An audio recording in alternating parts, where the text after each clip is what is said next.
വിഎസിനെ ജനകീയനായ നേതാവായി മാറ്റുന്നതിൽ പ്രധാന പങ്കുവഹിച്ചത് ഇടുക്കിയാണ്. ഇടുക്കിയിൽ വിവിധ വിഷയങ്ങളിൽ അദ്ദേഹം നടത്തിയ ഇടപെടലുകൾ കേരളമാകെ ചർച്ച ചെയ്യപ്പെട്ടു.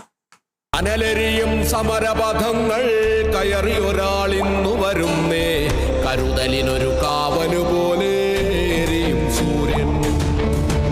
അനലരിയും സമരപഥങ്ങൾ കയറി ഒരാളിന്നു വരുന്നേ, കരുതലിനൊരു കാവനു പോലെ സൂര്യൻ.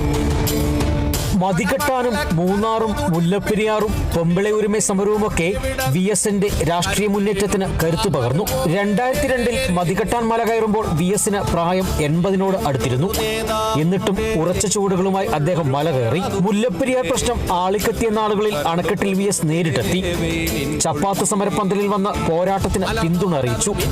പുതിയ അണക്കെട്ട് പണിയാൻ കേരളം സന്നദ്ധമാണെന്ന് പ്രഖ്യാപിച്ചതെന്ന് മുഖ്യമന്ത്രിയായിരുന്ന വിഎസ് അച്യുതാനന്ദനാണ്. കേരള ഗവൺമെന്റ് തന്നെ അതിന്റെ മുഴുവൻ ചിലവും വഹിച്ചുകൊണ്ട് കെട്ടണം എന്നാണ് നിർദ്ദേശമെങ്കിൽ അങ്ങനെ ഉള്ള വസ്തുത കേന്ദ്ര ഗവൺമെന്റ് പ്രധാനമന്ത്രി തുറന്നു പറയണം. അങ്ങനെ പറഞ്ഞാൽ ഈ നാട്ടിലെ ജനങ്ങളിൽ നിന്ന് മലയാളികളുടെ സുഹൃത്തുക്കളുമായിട്ടുള്ള ജനങ്ങളാകെ തന്നെ അതിൻ്റെ പേരിൽ അണിനിരന്ന് ഡാം നിർമ്മിക്കുന്നതിന് ആവശ്യമായ പണം തന്നു സഹായിക്കുമെന്ന കാര്യം ഞങ്ങൾക്ക് സംശയമില്ല. അങ്ങനെ 105 ലക്ഷം ജനങ്ങളെ സംരക്ഷിക്കുകയും തമിഴ്നാടിന് മുമ്പ് നൽകിക്കൊണ്ടിരുന്ന വെള്ളം തന്നെ കൊടുക്കാനുള്ള ഒരു അവസരം ഉണ്ടാവുകയും എല്ലാമായിരിക്കും അതിൻ്റെ പരിണിത ഫലമായും. 2007 മൂന്നാർ ദൗത്യം വിഎസ് എന്ന രാഷ്ട്രീയ നേതാവിന്റെ നിശ്ചയദാർഢ്യത്തിന്റെ തെളിവായിരുന്നു. മൂന്നാറിൽ അനധികൃത കെട്ടിടങ്ങൾക്ക് മേൽ JCB കൈകൾ ഉയർന്നു.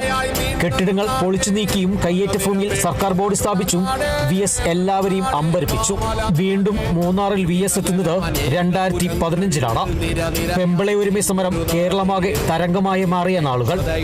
ഒറ്റ രാഷ്ട്രീയക്കാരെയും സമരക്കാർ അംഗീകരിച്ചില്ല. എന്നാൽ വിഎസിനെ മുദ്രാവാക്യങ്ങളോടെ സ്ത്രീ തൊഴിലാളികൾ സ്വീകരിച്ചു. അദ്ദേഹത്തിന്റെ ഉറച്ച നിലപാടിലാണ് സമരം അവസാനിച്ചതും. വേണ്ടതുപോലെ കാര്യങ്ങൾ നടക്കുന്നില്ല എന്ന് വന്നാൽ നിങ്ങൾ ഇപ്പോൾ നടത്തിയ സമരത്തിന്റെ രൂപത്തിൽ തന്നെയുള്ള സമരം വേണ്ടിവരുമോ ഇല്ലയോ എന്നുള്ളത് ഗൗരവമായി തന്നെ ആലോചിക്കുകയും അത് സംബന്ധിച്ചുള്ള അറിയിപ്പുകൾ വേണ്ടപ്പെട്ടവരെല്ലാം തന്നെ അറിയിക്കുകയും ചെയ്താൽ നിങ്ങൾക്ക് ആവശ്യമായ എല്ലാ സഹായവും എൻ്റെ നേതൃത്വത്തിൽ ഉണ്ടാകുമെന്നും ഞാൻ നിങ്ങളെ അറിയിക്കുകയാണ്. ഇടുക്കിയുടെ മണ്ണും മനുഷ്യരും വിഎസിന് പ്രിയപ്പെട്ടവരായിരുന്നു. പലപ്പോഴും വിഎസിന്റെ കർശന നിലപാടുകൾ മലയോര കർഷകർക്ക് പ്രതികൂലമാകുമോ എന്ന് പോലും പലരും ഭയന്നു. എന്നാൽ പരിസ്ഥിതിക്ക് വേണ്ടി നിലകൊണ്ട വിഎസ് ഇടുക്കിയിലെ കർഷക സമൂഹത്തെ ചേർത്ത് നിർത്തി.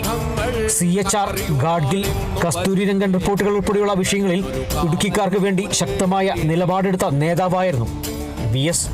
Bineesh Antony, Kerala vision news, Idukki.